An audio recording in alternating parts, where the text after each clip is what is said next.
Viva, chegou ao Biosfera. Já se apercebeu da quantidade de espécies selvagens que podem existir em meio agrícola? Os habitats moldados pela atividade primária podem ser reservas de biodiversidade, mas para isso é preciso criar condições para a sua existência. Conheça as boas práticas que fazem do agricultor um aliado da natureza.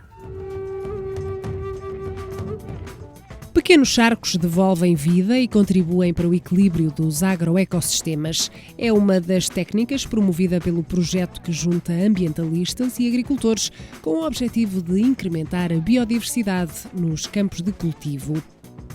O convidado do bilhete de identidade de hoje pertence à família dos líquens. O Cladonia chlorophylla é uma espécie intrigante que agrega um fungo e uma alga. Conheça-o mais à frente. E ainda as escolhas do Bionet, as notícias da semana e a análise da qualidade ambiental das cidades. Estes e outros temas irão fazer-lhe companhia no programa mais verde da televisão portuguesa. Fique com o Biosfera. Pode um terreno agrícola ser produtivo e equilibrado sem biodiversidade? Insetos, répteis e aves auxiliam o agricultor de forma discreta.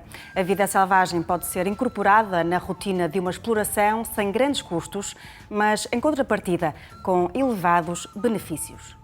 Após a colheita do milho, lavra-se a terra na região da Gulgã, uma técnica agrícola convencional que se distingue da que encontramos nesta parcela da Quinta da Cholda. No solo permanecem os colmos e as raízes da última plantação. Nesta zona o que temos é uma técnica de sementeira direta. No fundo, estas parcelas há 15 anos que não são mobilizadas e continua-se a fazer aqui a cultura do milho, uma tecnologia ainda recente que estamos a adaptar, não é feita na totalidade da exploração, mas a ideia é nunca mobilizar estes solos. A técnica é utilizada para defender a estrutura do solo dos agentes de erosão e degradação. Assim, sem revolver a terra, a máquina perfura apenas na linha em que se pretende semear. Ao longo dos anos, o solo torna-se mais rico em matéria orgânica e, consequentemente, mais fértil. Estamos a ver aqui são malvas que nasceram naturalmente aqui e já vemos aqui joaninhas que estão aqui hospedadas, temos bastantes caracóis. Estas malvas têm um interesse suplementar porque é uma planta que é aproveitada pelas pessoas mais velhas aqui da aldeia que apanham estas malvas para fins medicinais e, portanto, é interessante que também poder promover a cultura da malva, que é uma planta que tem um interesse económico ainda razoável aqui na região. E o que nos interessa é realmente criar condições para que possamos, dentro destas ervas, poder ter condições para que os ratos, para que as cobras consigam instalarem-se aqui com facilidade e, ao mesmo tempo, os insetos poderem vir a ter pólen em quantidade suficiente para permanecerem aqui, poderem fazer aqui as suas posturas e termos uma variedade natural ou plantada. Neste caso, os rosmaninhos foram plantados por nós. Estas plantas são todas naturais e foi só preciso regar ao longo do último verão, foi só uma rega de gota a gota, que está aqui próximo, não foi muito complicado fazer estas regas. Nestas faixas herbáceas não se aplicam agrotóxicos. Os insetos polinizadores encontram-se com outros invertebrados que servem de alimento a numerosas espécies de aves e morcegos. Estamos a tentar perceber quais são as vantagens e quais são os inconvenientes, se há algum risco em relação aos insetos pragas para as nossas culturas. Estamos a estudar a fauna e a flora que se vai desenvolvendo através destas experiências para podermos promover também uma divulgação deste projeto para outros agricultores aqui da região, que isso é que era muito interessante, é que mais agricultores aderissem a este tipo de comportamentos e este tipo de práticas. São práticas simples de aplicar, tentam-se que não sejam muito caras, que não haja muita perca de rendimento. Normalmente são em zonas já de periferia das parcelas, não há muita perca de rendimento e, no fundo, torna também o nosso contributo para a biodiversidade um contributo decisivo para o futuro. O Milheiral é uma das 16 explorações parceiras do projeto piloto, que juntou a Confederação dos Agricultores de Portugal, a Sociedade Portuguesa para o Estudo das Aves, a Liga para a Proteção da Natureza e a Direção-Geral de Agricultura e Desenvolvimento Rural na promoção da biodiversidade agrícola. Durante 2 anos e meio, os técnicos das diferentes organizações estudaram a adequabilidade e o impacto de medidas de incremento da vida selvagem em diferentes sistemas agrícolas. Isto é um sapinho de verrugas verdes. É uma espécie que gosta deste tipo de solos de aluvião e que aqui beneficia da charca que foi aqui instalada. E obviamente que este bicho é um comedor de insetos. Sabia que nos charcos pode existir mais biodiversidade do que num rio ou num lago? Estas bolsas de água doce são geralmente habitadas por espécies raras e ameaçadas, fornecem também alimento e refúgio a pequenos mamíferos. Também as libélulas ajudam a controlar pragas agrícolas ou insetos vetores de doenças. É um inseto predador de mosquitos e coisas assim. É um simpecma. São insetos que dependem da água, portanto colocam os seus ovos e as suas ninfas vivem na água. As ninfas são predadores de organismos aquáticos, os adultos são predadores de outros insetos, portanto isto é um dos auxiliares das culturas este grupo de animais são extremamente sensíveis à poluição, portanto normalmente só existem em águas que estão pouco poluídas ou em sistemas ribeirinhos pouco poluídos, o que é bom sinal. Encontrar libélulas e libelinhas num sistema herbáceo com uma poça de água é bom sinal. Os nossos meios agrícolas em Portugal são muito ricos em biodiversidade, porque nós temos, apesar de haver zonas em que já temos uma agricultura mais intensiva que tem normalmente associada uma biodiversidade mais baixa, mais pobre, o tipo de agricultura que nós fazemos em Portugal é relativamente favorável à biodiversidade. Há, de facto, espécies que nós temos que estão mais adaptadas a meios agrícolas e outras que estão mais adaptadas a meios florestais. Mas o leque de espécies é relativamente vasto e por isso é que nós consideramos muito importante conseguirmos melhorar a biodiversidade que existe nos meios agrícolas. O que nós temos nesta situação são campos agrícolas extremamente abertos. Isto sofreu um processo em que foram sendo retiradas as estruturas que existiam nas margens dos campos, normalmente as sebes de arbustos e de árvores. Os campos foram ficando cada vez maiores para dar lugar a aparelhos de rega de grande dimensão. Portanto, perdeu-se aquilo que é uma rede de comunicação dentro da paisagem agrícola. Daí a importância de manter bosquetes e plantar árvores autóctones junto a linhas de água.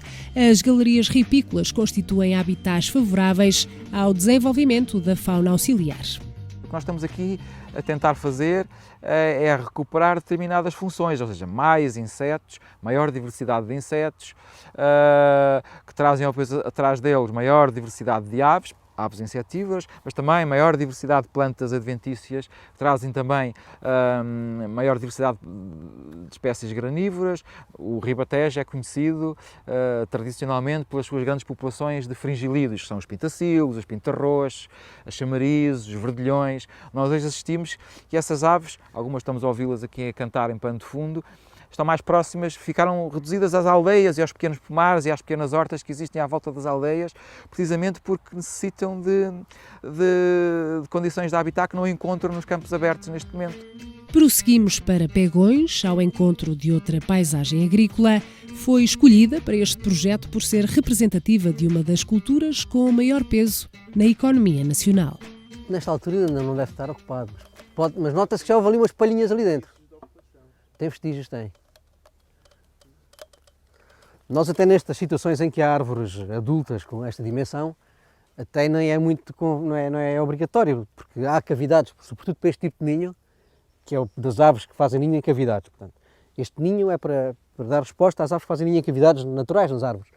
E estas árvores desta dimensão têm, os sobreiros têm sempre cavidades naturais. Nesta vinha, gerida pela Associação de Viticultores de Palmela, colocaram-se mais de 60 caixas ninho para aves e 5 caixas-abrigo para morcegos. 1/3 das que foram instaladas nesta e outras propriedades foram ocupadas na primavera seguinte. Mais à frente, neste programa, mostramos-lhe como construir uma estrutura como esta. Fazer ver aos agricultores que a biodiversidade é algo que faz parte. A agricultura, um agricultor é um agente da biodiversidade, ou seja, trabalhar com espécies vegetais ou animais é trabalhar com a vida. E todas as espécies estão interligadas umas com as outras. Há medidas muito simples, como por exemplo, às vezes quando se fazem, por exemplo, nos pomares, quando se faz a poda das árvores, essa lenha, por exemplo, pode ser aproveitada para fazer maroços de lenha que vão depois servir de abrigo para maroços, que são na prática montes dessa lenha, que vão servir de abrigo para uma série de fauna que vai poder utilizar esses locais. Portanto, é o aproveitamento daquilo que seria um resíduo que a exploração agrícola teria, e é fazer esse aproveitamento. Enquanto que há algumas décadas atrás, ou alguns anos atrás, havia a intenção de eliminar tudo que não era a sua produção agrícola, hoje em dia já se encara muitos dos animais e das plantas que estão no seu habitat natural e que se enquadram dentro de uma exploração agrícola, não tanto como um inimigo, mas pelo menos como algo que, se não faz bem, também mal não fará. Em muitos dos casos, agricultores estão a compreender mais essa situação e estão a ter uma atitude cada vez mais de integração da ecologia também na sua exploração agrícola. 75% do território português está incluído na Bacia do Mediterrâneo, um dos hotspots de biodiversidade a nível mundial.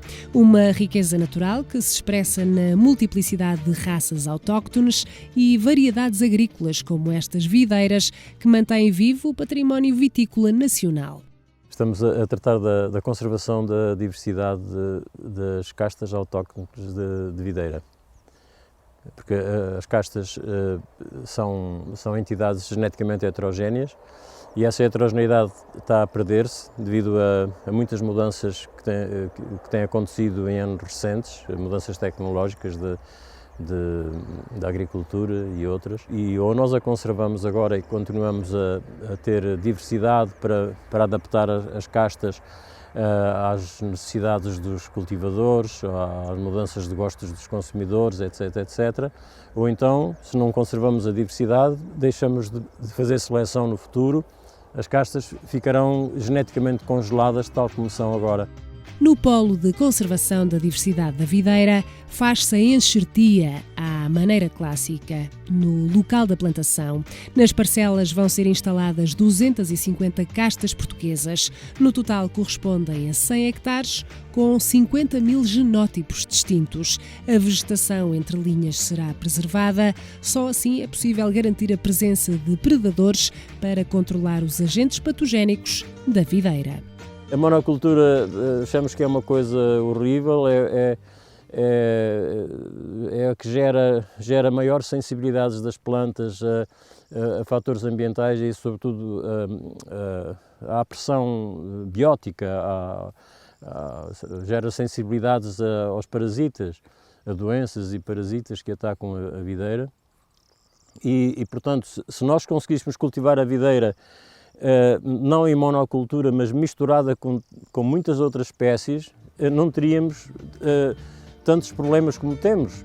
E no Baixo Alentejo Interior, em Mértola, um dos concelhos mais afetados pela desertificação e degradação dos solos, que técnicas podem ser aplicadas para aumentar a diversidade associada à agricultura de sequeiro? Eu estou dentro de uma linha de água, que agora está seca, infelizmente, mas que neste nosso clima corre, é um ribeiro, aqui chama-se barranco, mas que corre 2 meses por ano, fora os outros 10 meses está neste estado. O que nós temos aqui são regimes de chuvas muito torrenciais e que geram grandes volumes de água instantâneos e têm uma grande capacidade erosiva. Portanto, esta parte onde eu estou é o leito da linha d'água e em muitos episódios de chuvadas fortes fica completamente escavado. Portanto, o que nós aqui fazemos, tentamos fazer, porque isto é de alguma forma um processo de negociação com a natureza, são estruturas de pedra posta que se destinam à redução da velocidade de escoamento da água. Depois essa água atrai vida vegetal, vida animal, matéria orgânica e, portanto, criamos aqui uma zona vamos criando, além de combater a erosão, vamos criando uma zona de alguma riqueza em termos de biodiversidade, mas também produtiva. Ao manter esta depressão pouco permeável, em vez de drenar o terreno, João Madeira está a permitir que as águas das chuvas cheguem ao aquífero. Mas não só. Massas de água parada, como esta, armazenam dióxido de carbono e ajudam a regular o clima.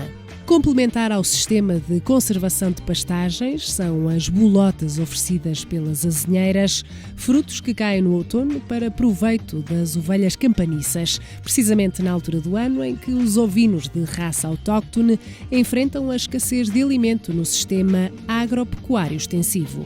Isto é uma proteção da regeneração natural do montado, neste caso são azinheiras, né? Portanto, nós tínhamos uma situação que foi diagnosticada assim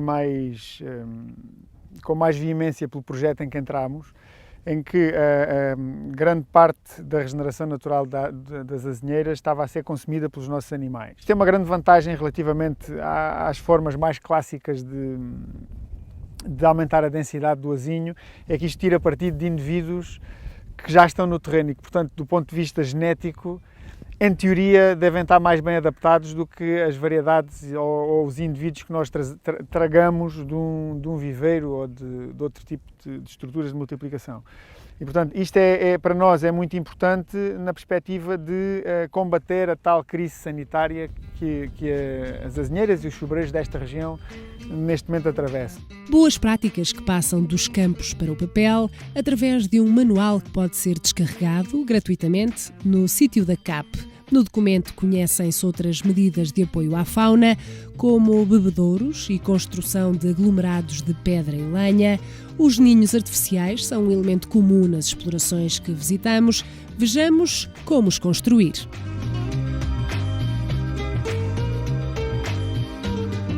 Para este abrigo pode utilizar tábuas de pinho não tratado. É mais durável às condições adversas do exterior.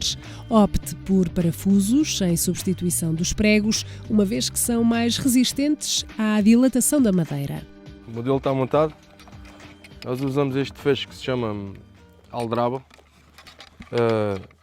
Permite só em caso de ventos que não levanta a tampa. Quando pensar em construir uma caixa, o fundo tem que estar sempre parafusado pelas laterais e pela frontal, nunca pôr o fundo por cima destas zonas, porque a tendência é fazer isso, porque é mais fácil, só que com o passar do tempo acabam por os parafusos também apodrecem, né? Em relação àquele modelo, nós acrescentámos mais um bocadinho de tábua aqui em baixo, porque em caso de prender nas árvores é sempre melhor prender por cima e ao mesmo tempo prender por baixo também. Durante a noite, um morcego pode ingerir mais de metade do seu peso em insetos. Ter por perto das culturas uma caixa-abrigo para quirópteros permite reduzir o uso de inseticidas, com vantagens económicas para o produtor e, em simultâneo, para o ambiente. Tem estas ranhuras aqui, que é para os morcegos conseguirem agarrar-se e subir pela caixa. Depois tem estas duas câmaras, porque os morcegos, cada espécie tem requisitos em termos de temperatura diferentes. E então, tendo estas duas câmaras, permite que a temperatura em cada uma delas seja diferente e então, assim, conforme a espécie, eles escolhem qual é que é aquela que mais se adapta a eles. As caixas ninho devem ser colocadas entre novembro e meados de janeiro. Fixe a estrutura em locais protegidos da chuva e da luz solar direta, assim como ventos dominantes de norte ou oeste. Já o abrigo para morcegos deve ser instalado perto de pontos de água ou numa estrutura perto de iluminação, locais que providenciam alimento aos mamíferos voadores.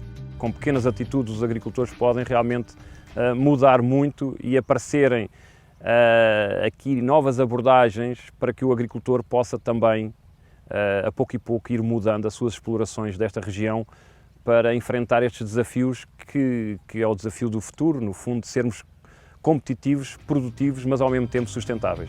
Aproximar a atividade agropecuária da conservação dos recursos naturais. Faz sentido ser de outra forma, num país em que a Rede Natura 2000 classifica sobretudo habitats que abrangem superfícies agrícolas e florestais.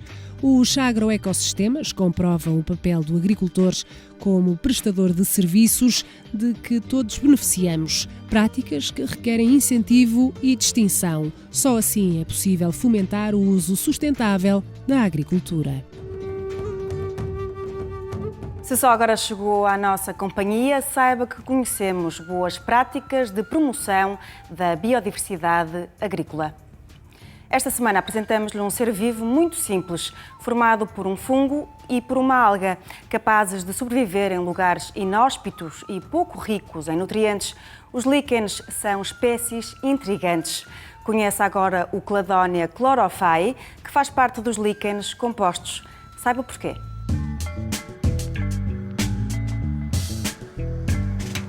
Tem uma base que é escamosa, a primeira a crescer sobre o substrato, e destas escamas parte uma estrutura secundária tridimensional que tem, neste caso, a forma de um copo de champanhe ou eventualmente de forma de funil. Aliás, estes copitos que vemos estão revestidos de uma farinha. Em algumas espécies primas, estas farinhas são mais granulosas, são de maior dimensão, e cada um destes granulozinhos constitui um propágulo vegetativo. Portanto, é uma gota de água que caia sobre este copito, um pequeno animal que passe, e o propágulo é transportado para a vizinhança e dá origem a uma nova escama que depois produz o copito novamente, e assim sucessivamente. É um líquen mais sensível à poluição e, portanto, só quer poluição atmosférica, quer a nível do solo também.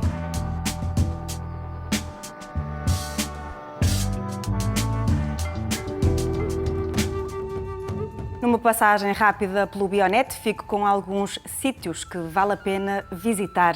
Explore todos os saberes de boas práticas de quem está atento aos assuntos ambientais.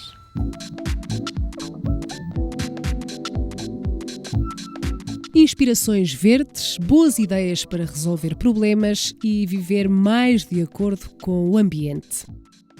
A luta contra os venenos disseminados no ambiente, essa ameaça letal à nossa fauna selvagem, inspira este site e as ações que lá se contam. Um site brasileiro, Ambientalistas em Rede, com muitas ideias e atividades, abordagens diversas para enfrentar a crise ambiental. As notícias que marcaram a agenda ambiental da semana centram-se em Portugal. A Liga para a Proteção da Natureza duvida da data proposta para libertar o lince em território nacional. Ainda destacamos dados sobre extremos meteorológicos e níveis de poluição em Portugal.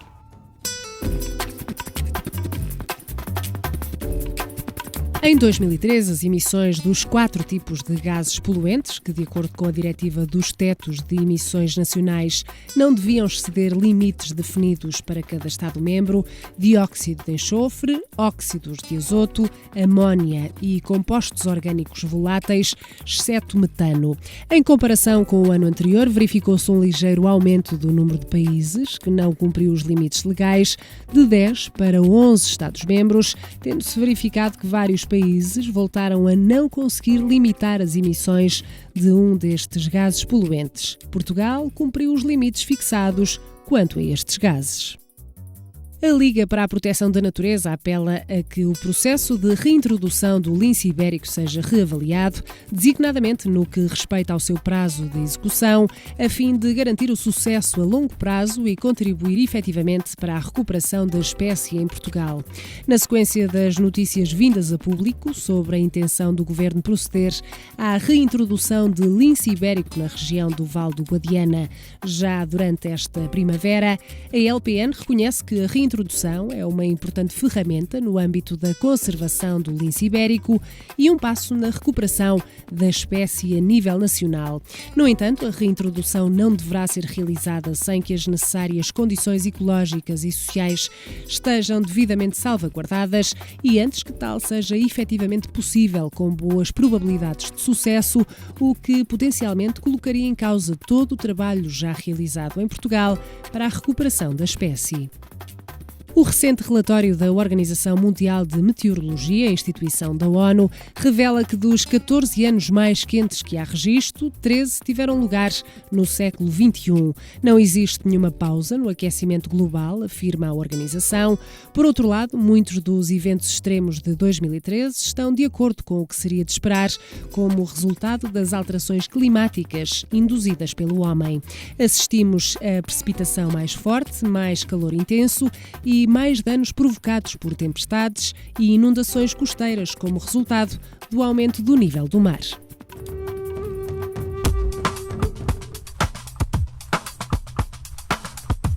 E agora os bioíndices. Começamos pela habitual análise da qualidade do ar nas duas principais cidades do país na semana de 16 a 22 de abril. Tanto em Lisboa como no Porto, o índice médio foi bom. O ozono e as PM10, as partículas finas ou inaláveis, foram os poluentes dominantes durante toda a semana nas duas cidades. A altura para o índice de vento e umidade relativa, 47 km por hora, foi a velocidade atingida em Faro. No Porto chegou aos 32 e em Lisboa não ultrapassou os 30. A percentagem média de umidade relativa foi maior na Invicta, 84%. Em Faro atingiu os 83% e na capital os 81%. Estas medições ocorreram durante a semana de 16 a 22 de abril.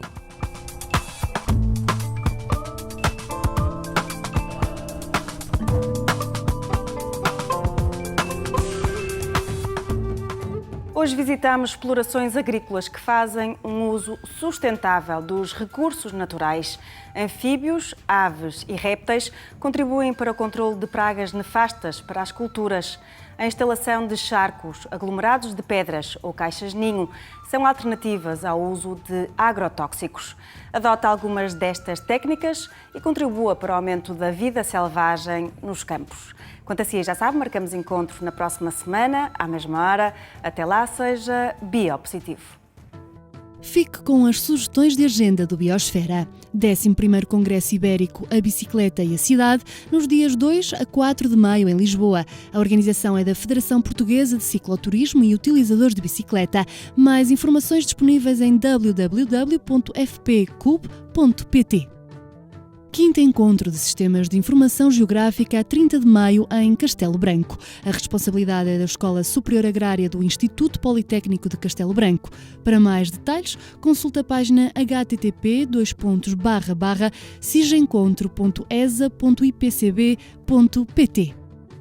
FICOR, Feira Internacional da Cortiça, nos dias 29 de maio a 1 de junho em Corus. Diferentes visões para um setor estratégico em Portugal. E assim nos despedimos. Reveja o programa indo ao site da Farol de Ideias e deixe os seus comentários na página do Facebook. Contamos consigo na próxima semana, à mesma hora. Até lá, seja bioativo.